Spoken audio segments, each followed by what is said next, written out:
Hello എല്ലാവർക്കും നമസ്കാരം. ഞാൻ ഡോക്ടർ ബിന്ദു, കുട്ടികളുടെ സ്പെഷ്യലിസ്റ്റാണ്. നിങ്ങളുടെ കുഞ്ഞിൻ്റെ നെറ്റി പൊന്തിയിട്ടാണോ? നോർമലി കാണുന്നതിനേക്കാളും വ്യത്യാസമായിട്ട് കുറച്ചുകൂടി മുന്നിൽ നെറ്റി ഭാഗം ഉയർന്നു നിൽക്കുന്നുണ്ടോ നിങ്ങളൊന്ന് ശ്രദ്ധിക്കും.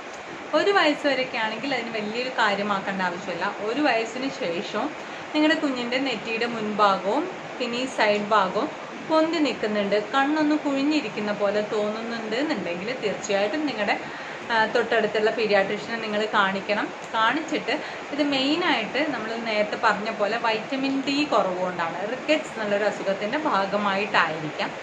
ചില കുട്ടികൾക്ക് മറ്റ് പോഷകാഹാര കുറവുകളിലും ഇങ്ങനെ കാണാറുണ്ട്. ചില കുട്ടികളുടെ തലയുടെ ഉള്ളിൽ, ബ്രെയിനിൻ്റെ ഉള്ളിൽ ചില വെള്ളമുള്ള സ്ഥലങ്ങളുണ്ട്, വെള്ളം നിൽക്കേണ്ടതായിട്ടുള്ള ചില സ്ഥലങ്ങൾ, ആ സ്പേസ് വലുതായാലും ഇങ്ങനെയുള്ള വ്യത്യാസങ്ങൾ കാണാറുണ്ട്. അപ്പോൾ ഏറ്റവും കോമൺ ആയിട്ട് കാണുന്നത് വൈറ്റമിൻ ഡിയുടെ കുറവ് കൊണ്ടുണ്ടാവുന്ന നെറ്റിപ്പൊന്തലാണ്. അപ്പം അങ്ങനെ ഉണ്ട് എന്നുണ്ടെങ്കിൽ നിങ്ങളുടെ കുട്ടിക്ക് എന്തായാലും ഒന്നൊന്ന് വൈറ്റമിൻ ഡിയും കാൽസ്യമൊക്കെ ഒന്ന് ചെക്ക് ചെയ്താൽ നല്ലതാണ്. കുറവുണ്ട് എന്നുണ്ടെങ്കിൽ നമ്മളത് ട്രീറ്റ് ചെയ്യണം. അതിന് കാരണം പറയാൻ, നമ്മുടെ എല്ലുകളൊക്കെ ഒരു തരത്തിൽ വലുപ്പം വന്നു കഴിഞ്ഞാൽ പിന്നെ അത് പഴയ രീതിയിലേക്ക് കൊണ്ടുപോകാൻ ബുദ്ധിമുട്ടാണ്. പക്ഷെ ചെറിയ കുട്ടികളാകുമ്പോൾ നമുക്ക് ഓൾമോസ്റ്റ് നല്ലതായിട്ട് കറക്ഷൻ വരുത്താൻ പറ്റും. എന്നാലും ഒത്തിരി കൂടുന്നതിന് മുന്നേ തന്നെ എന്തെങ്കിലും ബുദ്ധിമുട്ടുണ്ടെങ്കിൽ കണ്ടുപിടിച്ചാൽ നല്ലതല്ലേ.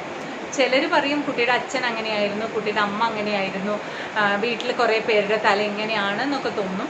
എന്നിരുന്നാൽ പോലും നമുക്കിതെല്ലാം ഒന്ന് ചെക്ക് ചെയ്ത് കുഞ്ഞിൻ്റെ ശരീരത്തിൽ ഇതിൻ്റെ എല്ലാം അളവ് നോർമലാണെന്ന് അറിഞ്ഞിരുന്നാൽ നമുക്ക് പിന്നെ സമാധാനമായിട്ടിരിക്കാമല്ലോ, അല്ലേ? അപ്പോൾ കാരണം ഇതൊക്കെ നമുക്ക് ചികിത്സിച്ച് മാറ്റാൻ പറ്റുന്നതും ചെറിയ ചെറിയ വൈറ്റമിൻസ് കൊടുത്താൽ ശരിയാകുന്നതുമായിട്ടുള്ള കാര്യങ്ങളാണ്. ഇങ്ങനെ കുറേ കുട്ടികളെ കാണുന്നുണ്ട്. അവർ വേറെ എന്തെങ്കിലും അസുഖത്തിന് വരുമ്പോൾ നമ്മളിങ്ങനെ നോട്ട് ചെയ്തിട്ട് ചെക്ക് ചെയ്യുമ്പോഴേക്കും വ്യത്യാസം കാണാം.